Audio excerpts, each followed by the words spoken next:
Then, as I watched, the moon itself was struck by a passing meteor and destroyed forever.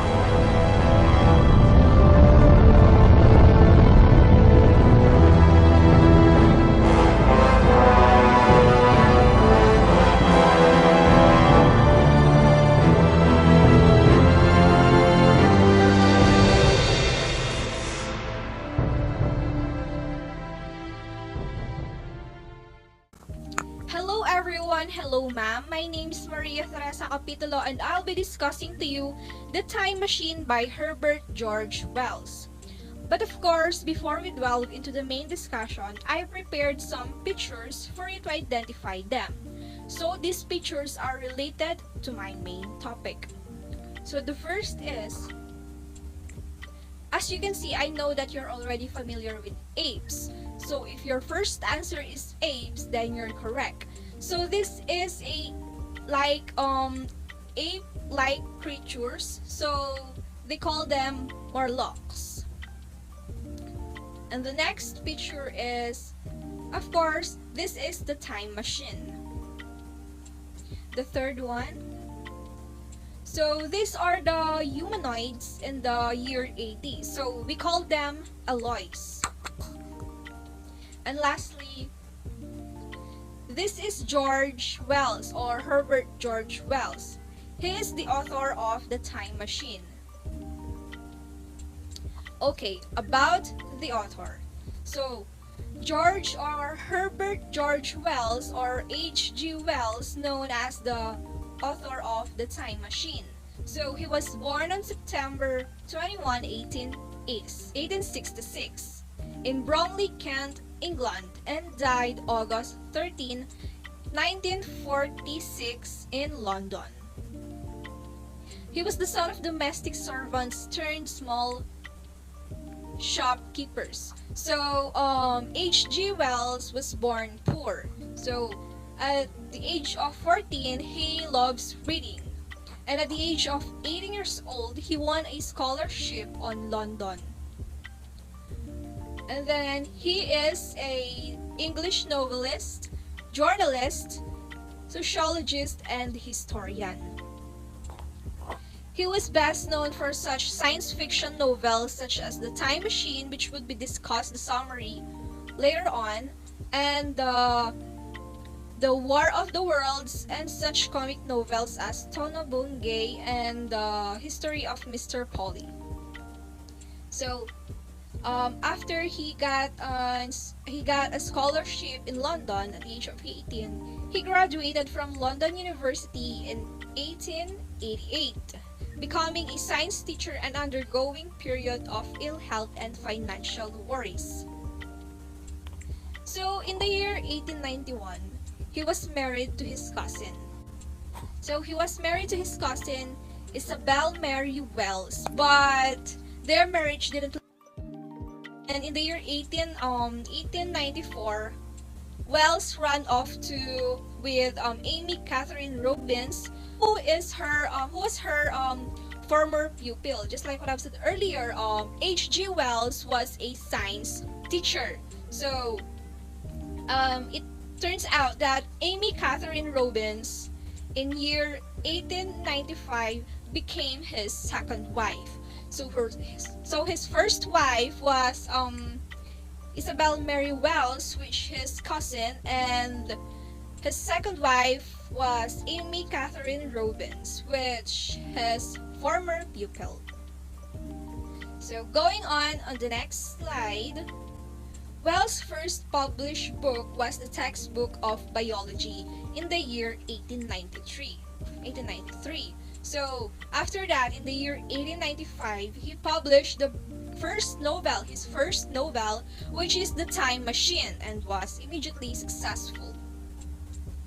So for the summary, I'm going to discuss to you the synopsis of the story because this is kinda long. And actually, there's a movie about this. This Time Machine has a movie in the year 1961, and it was remade in the year 2002. And it was directed by Simon Wells, which is Herbert George Wells' great-grandson.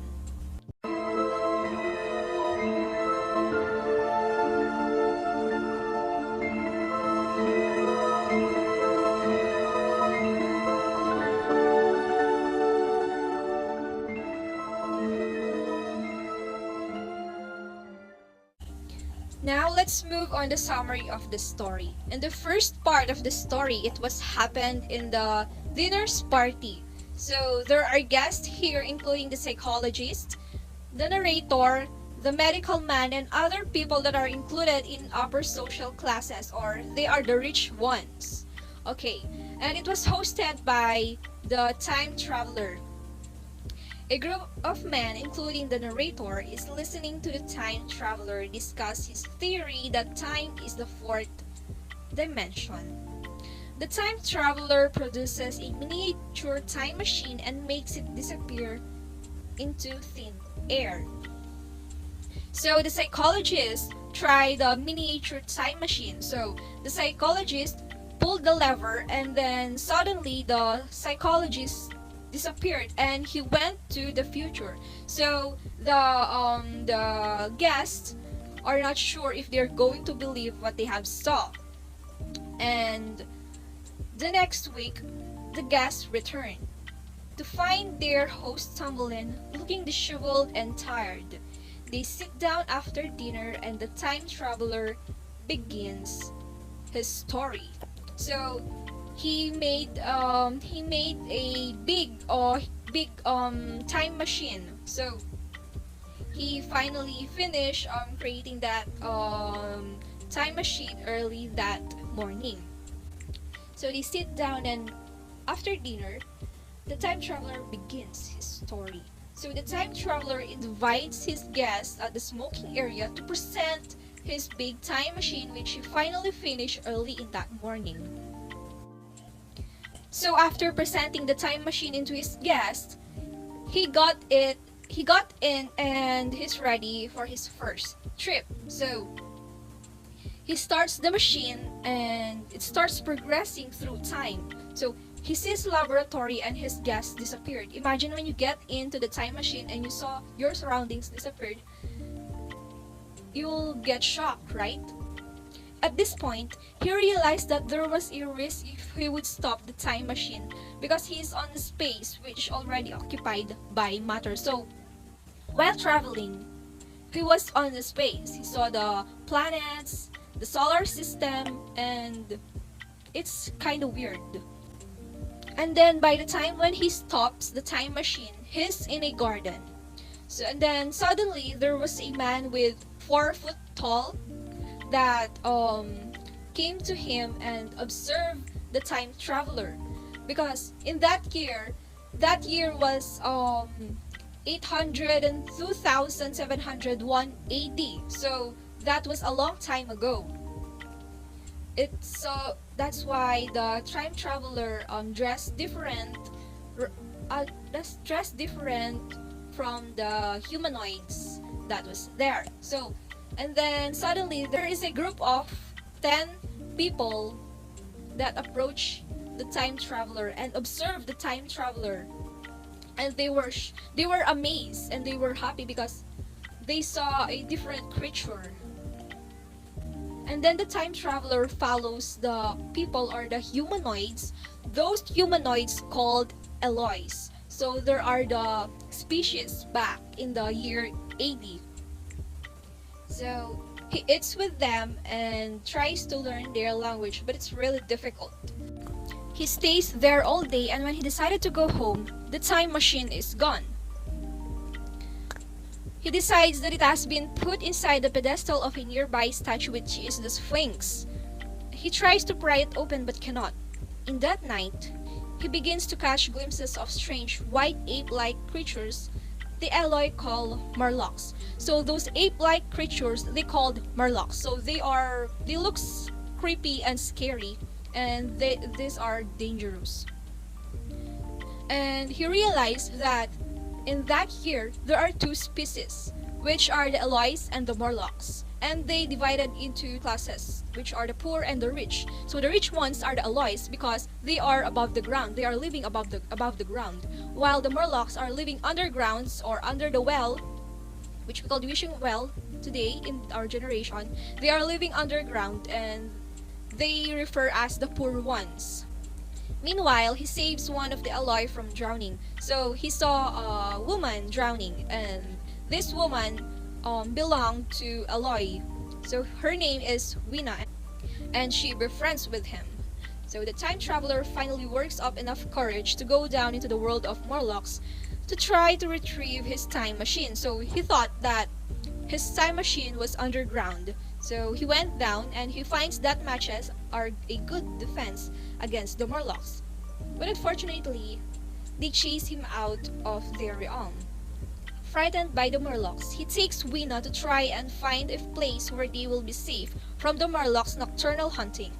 He goes to what he calls the Palace of Green Porcelain, which turns out to be a museum. So, the Palace of Green Porcelain called museum, and then he saw some matches and other weapons there, and he takes them to serve as defense against the Morlocks. So there he finds more matches, some camphor, and a lever he can use as a weapon. And that night, retreating from the Morlocks through a giant wood, he accidentally starts a fire that turns out a forest fire.